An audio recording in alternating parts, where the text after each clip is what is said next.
Hello everyone, I'm Annie Gibbins and you're listening to Memoirs of Successful Women, the podcast where you get to hear candid conversations with fascinating women from around the globe who share aspects of their business and life journey, how they measure their success and what they have learned along the way.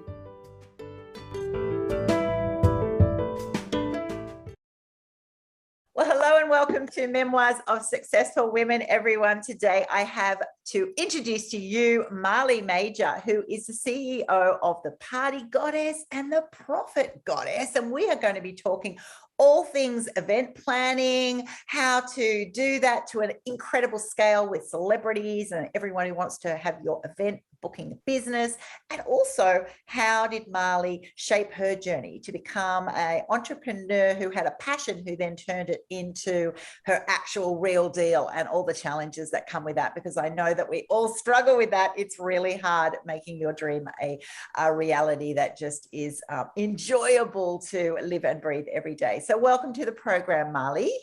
Thank you. I'm so glad to be here. So tell the listeners a little bit about yourself. Who are you, Marley, and where is your business operating from?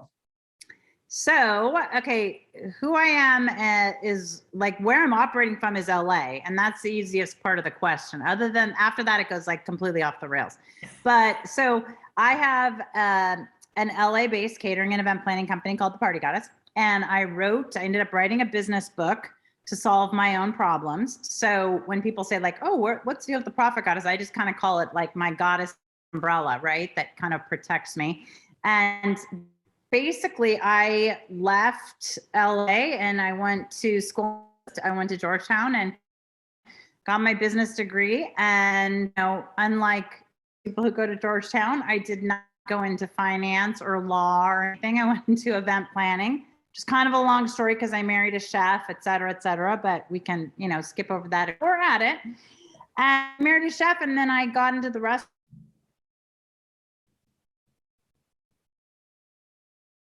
and had all kinds of, dramas from that. And net, my hand got forced kind of when I had a really bad skiing accident. And my dad was like, why don't you just do the events? Like, that's what you love, and because we kept getting all these offers to partner up with the restaurant. And I was like, okay, well, I didn't want to let go of that, even though I did love the restaurant, but there's so many things and so when my hand got, and what do you do? So I was like, well, an event planning company, I'm going to go home moment and call it the Party Goddess. But then what, that saying goes is like, wherever you go, that's where you are. And it's kind of like, if you don't handle your issue from before, it's a relationship and taking them with you, or it's a business or anything else. If you don't learn your lessons, they just kind of keep coming back. And so now, or at that point when I had started the Party Goddess, I didn't have 100 employees like I used to with the restaurant business. And I didn't have so many complicated components, but, and once again, I had this life that looked really great on the outside. But what I realized was that I still had most of the same, if not all the same problems, which were that I didn't understand my margins enough. And I didn't understand, I was so focused on my sales goals. Like, I'm going to hit this $1 million in sales, which I did, the year I started the restaurant and basically every year since. And I just didn't connect, even though I'd gone to Georgetown. It's not Georgetown's fault. That when you set a sales goal, or you need to set the profit goal, because you can't have a sales goal of $1 million and then spend 1.2, but that seemed to be lost on me, tremendously lost. So I started, doing events, and just once again got off on this trail of amazing website and fabulous clients and all this stuff, and started to lose my way. And you can have the most creative business in the whole wide world, but if it isn't making any money and you feel a slave to it, you are going to not be a happy camper. Exactly. I think you have pinpointed this story that so many people globally have gone through. That whole idea of because suddenly you're following your passion, right? You're just like, Right. I'm so passionate about this. I want all these, that's right. It's all about sales and people wanting your product. But if you're not focusing on the profit, which is obviously, at the end of the day, why we want to pour in those hours and hours and hours into business, then that's right. What's the point? All right. Well, yeah, it's like it's 100% selling the sizzle and not the steak. It's like you bought the sizzle and then you tasted the steak and the steak was rotten. I mean, that's kind of what it boils down to. It's like, wait a second, we missed the point here. So I know, but everyone from the outside thinks, oh my God, Marley's like the queen, it's like everything is happening. In such an incredible way. She's like the golden girl. She's the success story. So you're sitting there behind the scenes going, oh my God, like I'm working my ass off, business. Yeah. And I do have all this stuff going through, but my expenses are huge and now I'm not making any profit. So that's a good place to be in, isn't it? People have a different perception of you. Well, completely. And I think it's really, really, really, it's more important to emphasize now even than when I started doing, when I wrote my book or whatever, because now then we didn't have Instagram and Facebook and all this stuff that are like driving people, to jump off bridges because their lives aren't perfect enough. Right. So I want to underscore that part, that just because something looks so great on the outside doesn't mean it all is, right? There's so much more to the whole story. And we have to just take our own path with our own goals and focus on the right things, but nobody has it easy. And then the rest of us, it's difficult. It's like, if you're successful and you're crushing it instead of being crushed, which is like how I was getting crushed. I wasn't, I looked like I was crushing it. Then there's going to be a lot of blood, sweat, and tears. There is no other way. I mean, it's the overnight success that, it's like, oh yeah, it's an overnight success that took 25 years in the making. All right. Well, there you go. As long as you're upfront about that, but instead of acting like, oh, I just, landed here on my pink cloud and here you go. It's like, no. And everyone who says they do is like, I'm going to call bullshit on that. Like that's right. It's just, you can look so easy and calm, but anyone who is succeeding, who is doing an incredible amount of work, and that's actually one of the first steps we'll say, whatever you're doing at the moment, pour in more effort and more hours generally, and then you want to do it smarter, wiser, more effectively, and efficiently. But, it's a massive amount of effort behind it. So you've gone from this situation that you're incredibly successful in the restaurant business to then putting the party event. How did that feel? How did that feel, just stepping into a new space and it's just so much harder than you think? It's awful. I don't know how else. It's like childbirth without medication, and then you're going to have a C-section on top of it. I mean, it's awful because I think like I've started a lot of businesses, and I'm a serial entrepreneur my whole life. And I know how difficult it is, but somehow every time I start one, I see how difficult it is. And so there's a cushion and something nice about the familiar, right? Like, even if it's not so great, it's like the devil you know is better than the devil you don't know. And so even though there were changes I wanted to make in being in the restaurant business, then you have this huge learning curve switching to events. And yes, we were doing events at the restaurant. Yes, we were running a catering company. But when you hang out your shingle and say, hey, listen, I'm now going to do the food, the staff, the beverages, the entertainment, now you're dealing with entertainment writers and all this stuff. You have like a learn curve in each of those verticals.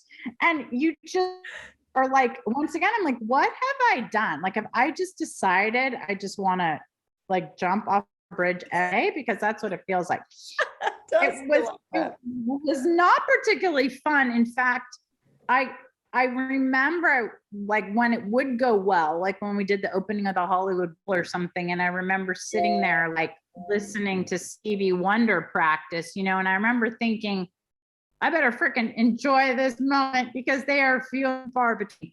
Now, of course, they're much they happen much more frequently, and I'm much more relaxed. And I don't want to say, knock on that I've been there and I've done that, but I mean, I feel like I've been everywhere. Yeah. And you become less afraid of things, like become less, you're like, oh, an audit, whatever. Like I've already had 100 of those, you're like, oh, it's just like next. And that's what I want the listeners to know, because when you're in when you've been doing something and you're at that other stage of longevity, experience, success, if you like, in a specific niche, then that's why it looks easy, right? And it actually is, because practice doesn't make perfect, but it certainly it does make a permanent sort of situation of I'm comfortable doing what I am doing the way I do it.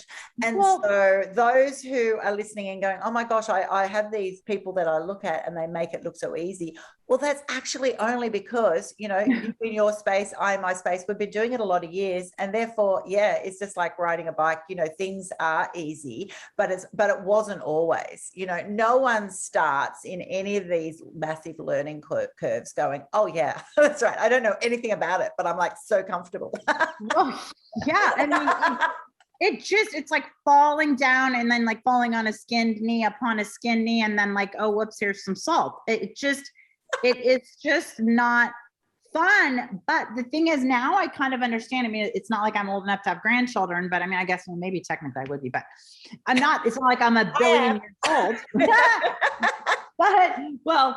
But and now I kind of understand when people say like how much they enjoy their grandchildren, like, oh, not more than their kids maybe, but like whatever, how much they enjoy their grandchildren, because there's that, and everybody says the same thing. It's like, because you're not responsible for them at the end of the day, they go home to their parents and that whole thing. And I remember when my kids were young, that just total anxiety, right? And then it's like everybody starts graduating to these new stages. And I just remember for so many, I mean, it feels like decades being an entrepreneur, like half the time being scared to open the mail, like, oh, this looks like an official, like it's going to have some kind of bad news, or like, what do I do? And now you're just like, yeah, okay. I mean, I wouldn't even skip a beat about it. And then I would be like, oh, okay, a lawsuit. All right, we'll deal with this on Monday. Like, but whereas before I probably would have tried to find like emergencylawyer.com, to get on retainer and like, can you look at, and it's just not everything is necessarily a big deal, but in the beginning for so long, you don't know what's a big deal and what isn't a big deal. I think that is such a key point. That's right. Knowing what your emergencies are, knowing how to triage them, in your brain, and then even how to, once you've actually even triaged them, how to actually respond to them, in the sense of panic, or the sense of, alarm or control, or, okay, yeah, here's something new, I'll deal with that on Monday. It's just that, I think a lot of people go, well, how is that possible? Is it that person's nature? Usually not. Some people obviously are calmer and some people are more reactive, and, there's a sense in there. But most of the time it's actually just like, well, I've had stuff before, I've actually lived this journey before. I've gone through that and I worried more than I needed to be, or there are people who will deal with this. So you can actually go and have a lovely weekend and then go, yes, I can actually, you learn to delay. And it's not an emergency. It's just, that response of I get something and I urgently have to do it. But then it takes your focus away from all these other things that were already on your to-do list, which were obviously there for a reason. So I think, have you found that you just become less distractible? Which is you become less distractible in it, which is huge. And I find that, but also becoming less distractible takes you have to continuously try to become less distractible. Like you have to really have your eye on the prize. I mean, I've always been a huge one about written goals. I should get like a penny every time I say the words written goals, but I just believe that, you have to be heading towards something. Otherwise, the devil's hands will make a big mess of all kinds of stuff. But if you have a positive direction, then, you're heading in the right place, but you do still have to work at it, right? Because then there is such a thing as getting complacent, right? And then some of us who got complacent and then COVID hits and now all of a sudden something that we thought never could happen, which is the whole world being shut down, right? Like, I mean, we've had the financial crises that sure affected the US, and then because of that affected some of the major markets, but you haven't had anything that's like, it affected Botswana, just like it affected LA, which is what happened, with COVID, where it did not matter if you were living in a yurt 10,000 miles from here, Stop the world. Yeah. The world stopped, and you're all of a sudden going, oh, wait a minute, but am I going to pay my mortgage or my rent or my, whatever. And the other piece I start thinking of too is, but because I have 3 kids, is by the third, why people would joke and say, the first child, you're like, sanitizing the pacifier practically. And it's like, by the time my third was, you're just like, whatever. You're just picking it up off the floor at Walmart and going, right? How long was it in the dirt? And how big was the store it dropped in? Like, not a lot of traffic on aisle 5. We're good. Let alone 5, that's right. A little bit of dirt, you'll be right. It'll actually pick you up.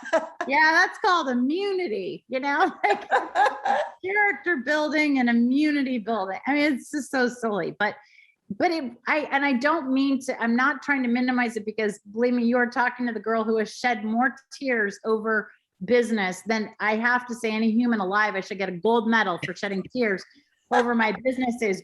But I also do want to say you will get to the other side if you keep at it. It might seem like you will not, but you will.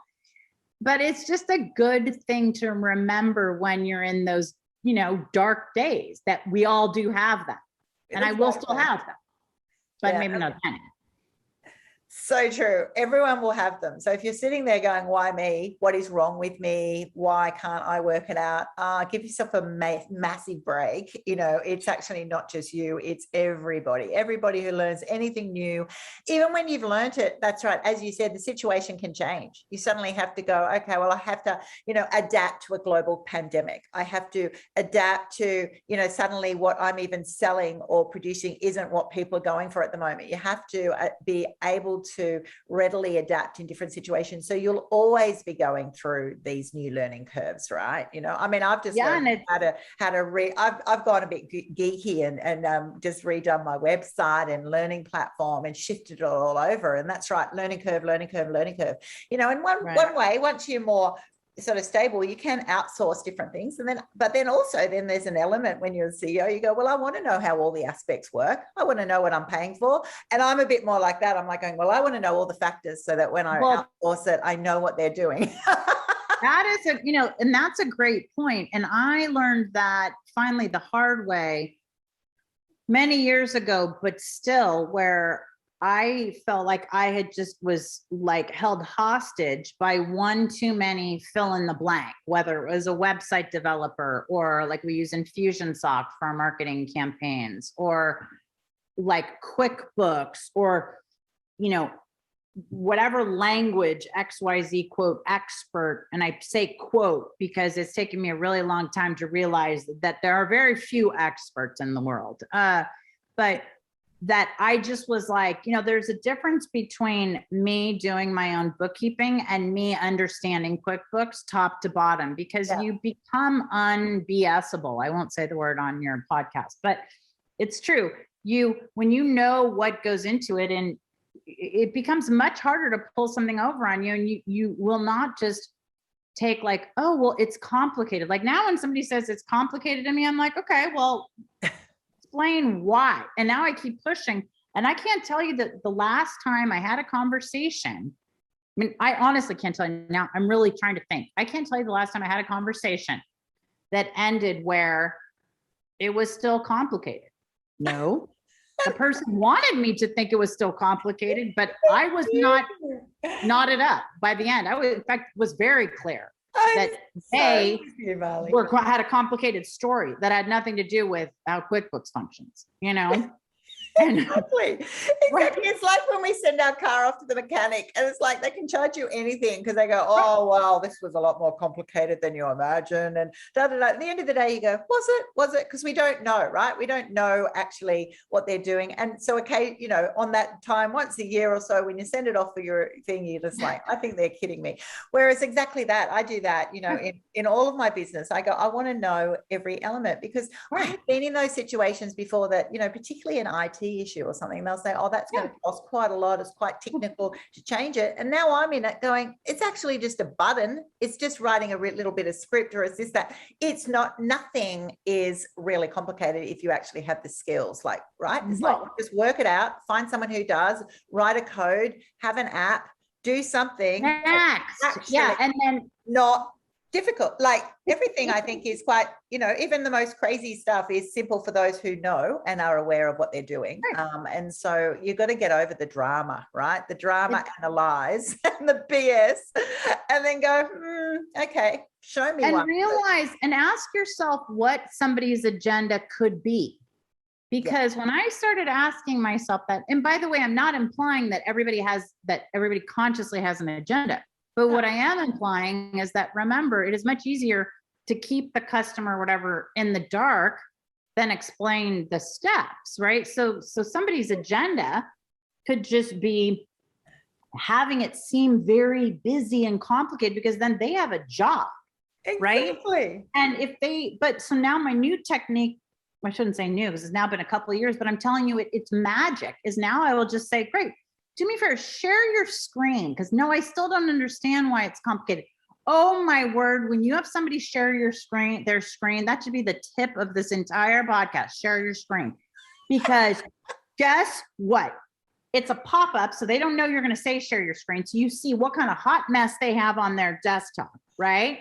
You see if they're organized, you see if they have like, believe you can do it like everywhere, which I think is amazing, but it's a different, you just get a lot of intel. And then when you're like, okay, well, pop around, show me the back end, or show me whether it's the website or QuickBooks, or because here's why. You don't even have to know what you're looking for, but you can tell right out the gate how proficient somebody is at what they're supposed to be proficient at, right? Because so true. Because they can be like, oh, like if somebody's stumbling on the phone and you're not sharing screens, it could be, well, they're just they've got tongue tied. But if you're an IT designer or you build websites on XYZ platform, well, you should be moving around in it very quickly. It's just like me with Gmail or setting up filters or setting up, sequences. Well, I can interview somebody and they'll say, yes, I know how to do that. And great. Well, I might not set up a filter how you wanted it done exactly, but you would know in about 3 seconds that I know exactly how to do it. Because I'm like, bam, bam, bam, bam, bam. I'm not sitting there trying to sit down at the piano and be like, oh, whoops, what's a chord, So that's my next question is my next suggestion is say, yeah, why don't you just share your screen, hot stuff? And then, boy, the emperor's clothes just disappear. I think that is the best tip of my day. I'm just like, yes, I'm going to embrace that because that is just so true. You can just see the speed that someone works, the confidence, the less steps, because if you're proficient, if that's your thing, that's right. You just go boom, boom, boom, boom, boom. It's not hard. When it suddenly looks complicated or they're like, oh, this, and they don't even do it in the right logical steps, or they'll see their mind thinking, when you're an expert in something, it's amazing who thinks they're an expert, but it's actually auto. It's like, and I've been to things and people go, would you have any notes? I'll go, no, I actually just know my stuff. Like I know, like I don't need a note. If I'm looking at a note, I'm actually slowing down and thinking too much. If you're asking me to speak on women's leadership or empowerment or this or that, that's what I do. You don't need the notes, right? And so it's a bit like that. That's what you're saying. It's like going, okay, well, if you're my IT expert or you're my, auditor or whatever, it's like, well, you should just be thinking systems processing, boom, boom, boom, boom, boom. Right. Do it. How are the files organized? If you're a web designer, do you have the client file and then the images and then the text and then the notes and then But it is just truly amazing. I mean, I can't even tell you, especially, I hate to say it, but a chick, me, Grant and I have like a snarky side when I feel like I, somebody's pulling something over on me, but I can't tell you how many male owners of companies I have had yell and hang up because I will be like, well, okay, just show me. This one guy had been charging us, I don't know for how many years, something like $895 a month for these backups. And I said, just share your screen. Just show me where these backups are because I can't find them freaking anywhere, right? And $895 a month for years is a lot of money. Yeah. And it was like basically live on camera. He figured out that his employee wasn't doing the backups and he couldn't show me where they were. Oh my God. And he was like, well, and every time he went left, I went left with him and said, okay, well, maybe it's on another server. Maybe it's not. Okay, well, I've got time. I'll wait. Yeah. So, okay, log on to the other server. I mean, it's just amazing the level of excuses. And he finally just started yelling and hung up and said, fine, I'll refund the whatever. And I was like, refund? I didn't ask for a refund. I just asked to say, and I'm going to just show me. So one, I will have my refund for many, many, many years. And two, but that wasn't the point. I think the point is show me the evidence, show me the evidence of what you're doing or how you're doing it. And then that's all you're actually asking. It's actually going, I want to, open and transparent. If you're confident in the product that you're selling, how you're doing it, whatever, then you should be happy for someone to review it. I was just going to say, that's the key thing. And people go, oh my gosh, like would the person be offended? It's like offended. This is like saying to this, like if you say, hey, listen, like, can I come to your office? I am so ecstatic and proud to show you how everything is perfectly organized, how we have our systems of this is and this.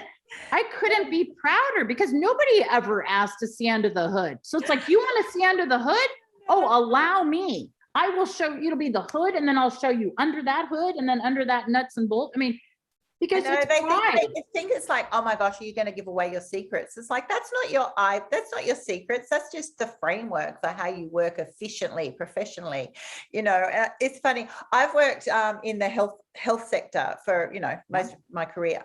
And so I've done a lot of work with surgeons, doctors. And so opposite model, everything is open and transparent. They'll almost, as they're operating, they're going, and why are you doing that, sir? And then they'll go, oh, okay, well, I'm approaching this and this and this. And, what's your rationale? What's your, everything is the opposite. Everything is so open to critique. They even have every week they'll pull some cases. Yeah. Everyone can rip them apart as to how they manage that case, why they made those choices. And what does it do? It breeds excellence. It actually goes and says, I'm not hiding anything. I'm open to critique. I'm wanting to be my best in my area. And so I tell you what, although it looks really intimidating, they're actually really cool because they're not carrying anything. They're not trying to hide anything. It looks intimidating to the guy who is embezzling.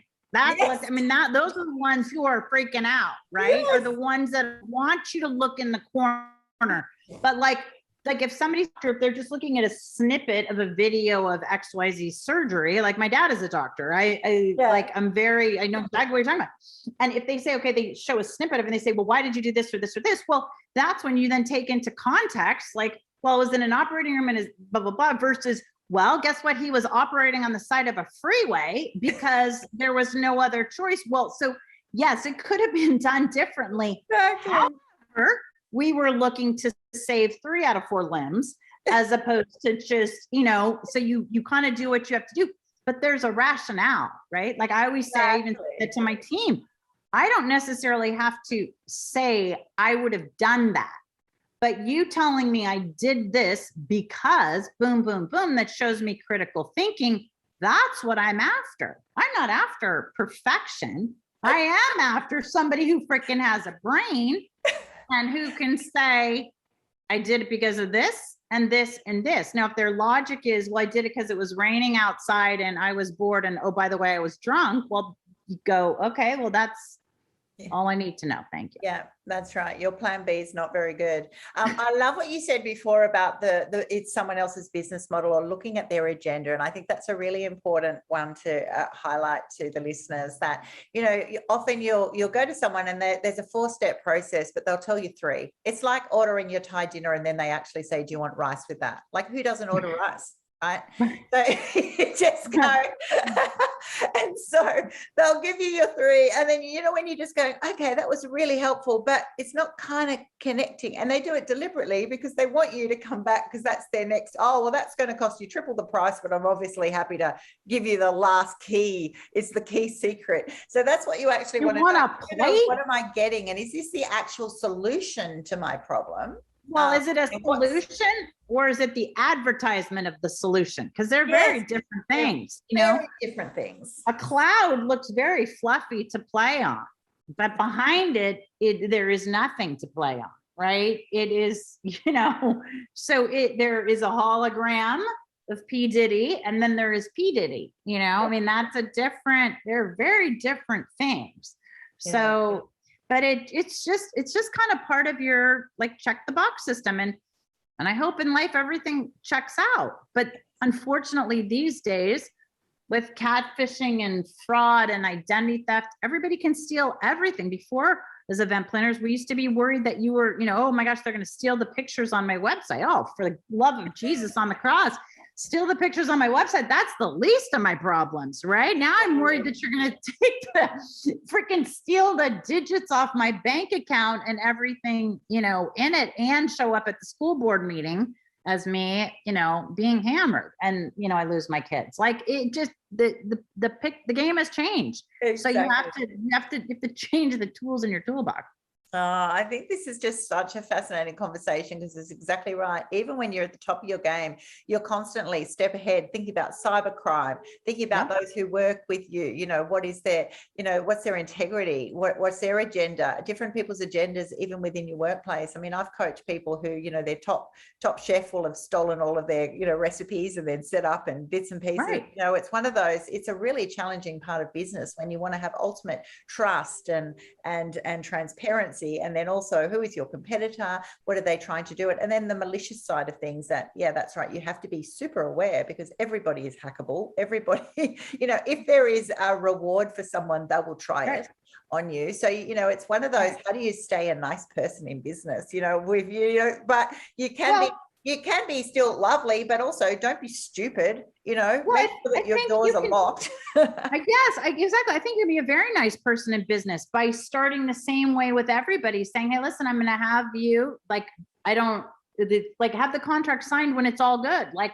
We have everybody sign a confidentiality agreement. We have everybody sign their tax paperwork. We have everybody do, all these things in the very beginning. Please don't be offended. And by the way, anybody who's not up to anything is not offended in the least, because that's just standard operating procedure, right? Yes. And so if they are offended, it's because A, they're hiding something, or B, they're too inexperienced to not, then that's its own red flag. So you just say, okay.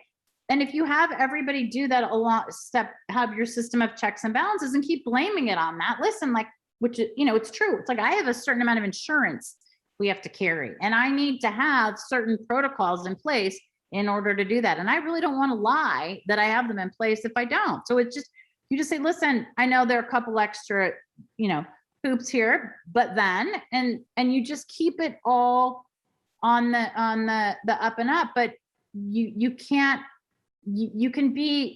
relax things a bit once you have that track record with somebody. But no, in lieu of the track record, you don't just say, I'm nice. Please trust me with your Ferrari keys. Well, you probably are nice. Great. Probably have nothing to worry about. But my insurance company would like me to be a little more careful with the keys I hand my car.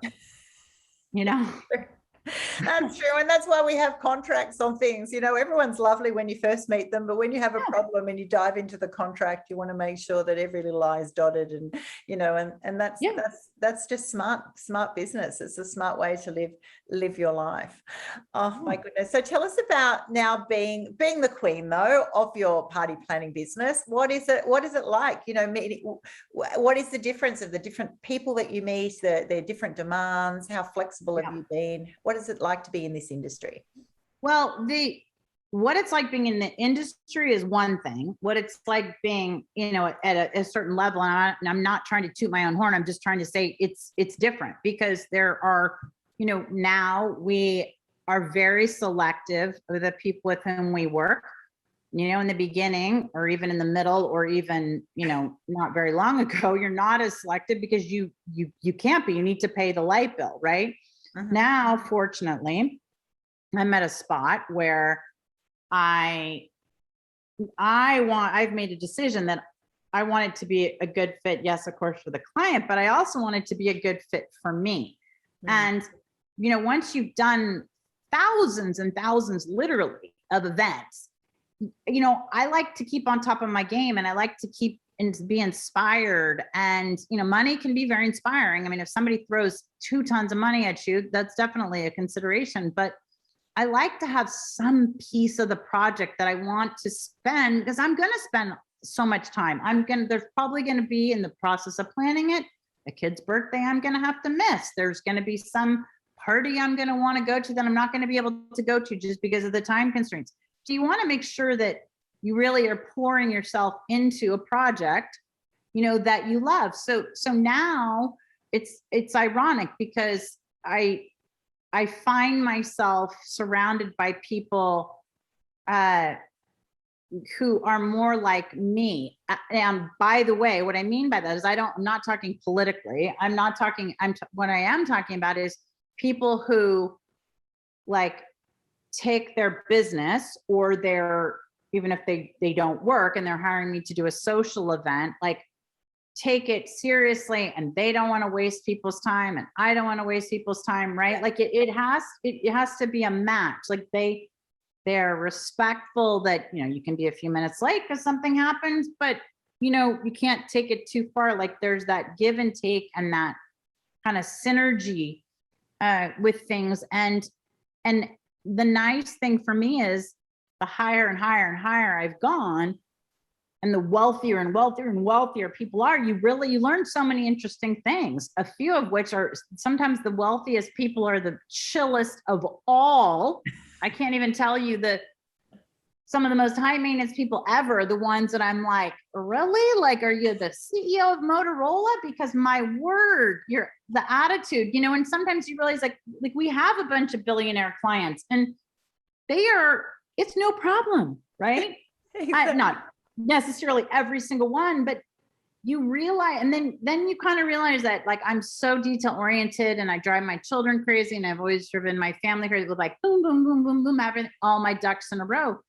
But the higher you go in something like event planning or, a field where details are very important, is if you want to be paid the top of your game or the top of your field or the top of any field, you better be really good, really efficient, and very detail oriented. Because when you're dealing with the kind of clients who, I'm asking them for a lot of money. Yeah. Somebody else charge them a ton less, but I'm asking them for a lot of money. My position is it's going to be edgy, cooler, the process is going to be smoother, et cetera, et cetera.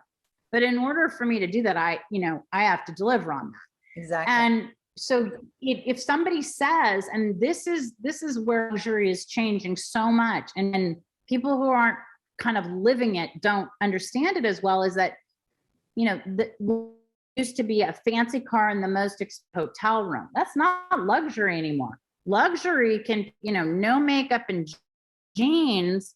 But if I say I want my venti cappuccino 2% with 2 equals with kind of dry, kind of, and I say I'm willing to pay for that, that is luxury to me, right? I want it exactly how I want it. Yes, I will pay maybe 5 times more than I should because I want it exactly that way.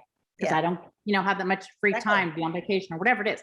So that's how luxury and how the world has changed for me, is you become even a better listener and you take notes and you realize somebody's off the cuff remark, kind of when you're starting out, you're not getting paid that much.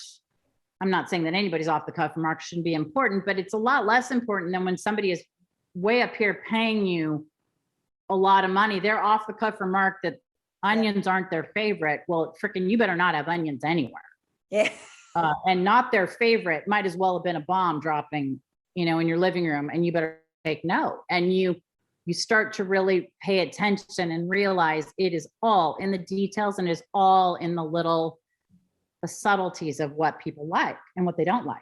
Yeah, particularly in your business, exactly that. It's having a general product that is then customizable to the nth degree for a specific client, because that's why they're happy to pay the money. That's what you're saying. It's like, it's not about the money. I have ridiculous amounts of money. I just want to know when I've got my event, everything happens in my way. It doesn't even make sense to anyone else, and that doesn't even matter. This is what I want at this moment, and therefore, if you produce that, then it's gold. Right? Because that's right. They don't have the time. That's right. They're jetting in, they're jetting out. They've got their besties coming. It's their brand. It's their everything. So this is where we sometimes, it's so easy to put our going, oh, well, it'd be better if it was this dish, or it would be better if it was this way. Because that's what we do. Actually, no, it's better if it's what they want. Right. And what they want, when they want it, how they want it. And it's so true. Like, it's like, if I'm, like, we have this college girl that's working with us, just, kind of with the kids in the house and the driving and stuff like that. And she is getting paid. I mean, I was just looking at the kind of charges I've been paying in the last few weeks, and it's a ridiculous amount of money. And I was thinking, for this girl to be making for what she's doing, but it is intentional on my part. And I am intentionally going to keep it up, because you want to know why? And I said this to this girl in the very beginning. I was like, you will be very rich, but you will need to respond fast and be available. Because my whole thing is, it's like, frick, I forgot to pick so-and-so up, or frick, I forgot XYZ. So I need to be able to be like, oh my gosh, can you go get XYZ in 30 minutes? And yeah, I'm going to pay a premium for it, but you have to be wired that way, right? And so many people think like, oh, well, if I just did, I'm going to pay you extra if I know I'm going to hear from you in a certain amount of time. That might be, give me that extra call to say you've arrived. Give me that extra call to say something else has happened, because you know me, you know what my anxieties are like. I'm actually asked, in that position, you're actually going, you're cloning me so that you can do it the way I would do it, and I want that, if I have anxiety about, was the child picked up on time? Let me know. If something else, if they've had a bad day or they got bullied, tell me now. I don't want to hear, whatever. So there's so many factors that it doesn't make sense. One, you're wanting someone to have that X factor, and that's why you're going to get paid more, because you're worth it, right? You're efficient and you're doing the task, and you're someone else's dream. Like, yes, absolutely, they'll pay you top dollar. You're getting in front of the problems too. That's what you're paying the premium for. You're getting in front of it. And you're not charging them you're not paying them to then go, oh, I know you wanted that, but I thought this was a better idea. It's like, no, I'll be like, now. Idiot. I'll be like, oh, you are no, I said I want Pantone pink XYZ because I want Pantone pink XYZ. And I don't care if you'd like to projectile vomit every time you see it. I want it. I know what color it is. Give it to me. I know. I love that. I love it when you see those house shows and you can see the judges or something coming in and go, ooh, that's horrible. You're kind of like going, this person is so wealthy and they love it. If they want to have their red and black bathroom and they're this with their gold and they're this and that, you know what? If it floats their boat and they love it, living in it, like happy days. It's really funny. It's like, no, it's just, there's so many things that are just subjective, right? It's just like. And it is so, and I always say, like, the people I coach and stuff, it doesn't matter if you would spend your money on that. Like sometimes with event planners, they'll be like, well, I don't want to charge much. I would charge that much. I would never pay that much. And I just try to keep getting out of that. It doesn't matter if you would pay that much. Exactly. It matters if they will pay that much, because their calendar is so tight. It's the equivalent of taking like, Uber group versus like the VIP thing. Well, if you got to pay extra for the VIP thing, but you're going to get there exactly when you want, then I don't even care. I don't want to have 3 minutes of anxiety. So I'll pay extra. So true. One of my gorgeous friends here in Sydney, Australia is she's the founder of Sweet Art Cakes. And I tell you what, I mean, she's been flown around the world to create cakes at ridiculous amounts of money, because when they love her cakes, they love her style, you know, that's right. And you go, who gets flown around to, Bahrain to then suddenly make a cake for some sheik or something, and you kind of go, well, she did, because they liked it. Whatever she did, whatever her formula was exactly what they wanted, and you just go, oh, well done you. Right. And they liked the cake, and I guarantee you, most probably they really liked dealing with her and they didn't have to worry about the cake. It's confidence. It's confidence in the result. You know, when you have confidence in the result, it doesn't matter if even if you deliver at the, on the dot, but there was all this anxiety. If you've created someone anxiety for that last hour, they're sweating on it, then it's still, even though they got what they wanted, it wasn't an enjoyable experience, right? So you're actually trying to give them peace and calm so they can just chill and go, oh, I had total confidence it was going to happen, and it did exactly the way I wanted. Or my favorite is when people say, well, it all ended up okay. I'm like, oh my, you need to step aside. You need to step it. Maybe it did all end up the way you wanted it, but I'm sorry. The 90 milliliters of Botox I now need to get because of the new wrinkles that you have given me in the last 24 hours. I don't care about that. I don't care. Oh my gosh, we could talk all day, but unfortunately we've nearly been chatting away for an hour. I can't believe it. How do people find you, Marley, if they're wanting to book a party, make something amazing happen in the way they want, not what someone else wants? I know, not what somebody else wants. Well, of course they can find me on Instagram at the Party Goddess, 2 D's, 2 S's. They can of course find us on the website, thepartygoddess.com. And if they are a business owner and they want coaching, or they want kind of this whole oh my gosh, I need to get my pricing straight, and how do I make the money between the wallpaper and the wall? They can do this free course that we have, and you just go to mini.theprofitgoddess.com and you just sign up and you get all your free stuff. So that's how they find me. Awesome free stuff. I will put all of your details on my podcast platform, of course, for our listeners. And definitely, seriously, guys, how much have you learned on this conversation, on just the journey, the challenges, the way someone at the top of her game will actually think and plan and make things happen. And this is important for people to know at different stages of their journey. The people who are actually leading these companies, that's right. They're lovely people. They just expect the results in a certain way. And so when you need to learn from this, you need to learn and grow and never shy away from critique or be asked to show the detail of what you've done. Be proud of the detail of what you've done. And if you're not proud of it, then actually start looking at your systems and processes and go, wow, this is why people are that step ahead of me. This is because this is the way they operate. And it's a good thing. It's a good thing because you then get to be chilled. You're not hiding anything. You're open. Yep. Check it out. Come over, take a look. I'd love it. Thrilled. Imagine you'll give me a testimonial just on how clean my warehouse is. Yeah, exactly. Great. Please come.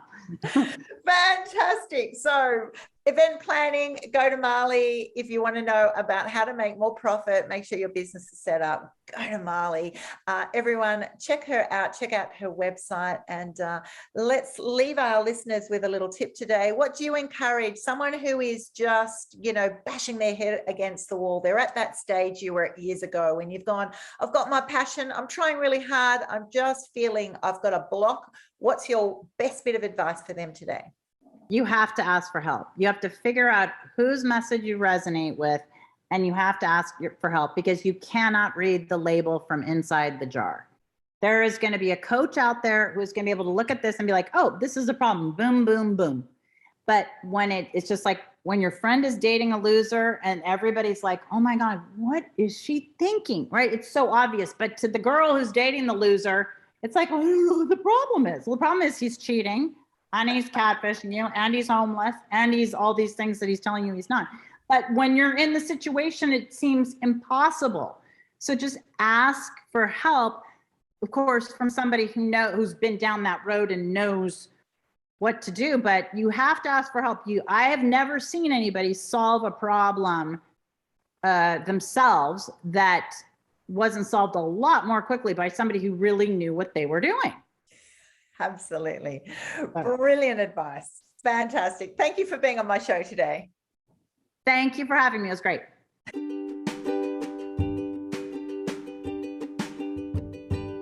Thanks so much for listening to this episode of Memoirs of Successful Women. You can find me at anniegibbins.com, where you can download my free resources, get connected on social, and check out my online magic transformation program.